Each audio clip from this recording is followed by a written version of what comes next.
ملت ته د آزادۍ ورځ مبارک وي. ما از آزادی خود بسیار خوش هستیم. دیگه که اول قدرت‌های دنیا را به در گل امارات شکست داده، خداوند پاک همیشه بیرغش بلند سرفراز زنده داشته باشه. ډېر زیات خوشحاله یم د امریکایانو په وتلو سره. ټولو مسلمانانو افغانانو ته ډېر زیاته مبارک وي.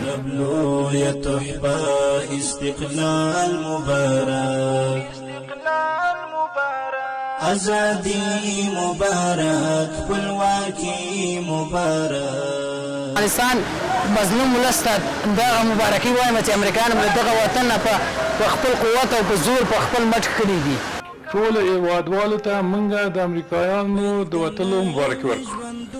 د افغانستان غیرتمند ولس ته او ټولو مسلمانانو ته د امریکا د ماتې مبارکي وایم چې په دې ورځ د افغانستان نه وتلي دي. موږ په دې خوشحاله یو الحمدلله چې اسلامي حکومت ده، نظام هم اسلامي شو. دې نه خپله ډېر رضایت لرم زه په خپله شخصي. روز استقلال آزادی از اشغال امریکایی‌ها که برآمده بر تمام ملت افغانستان مبارکی می‌دهم.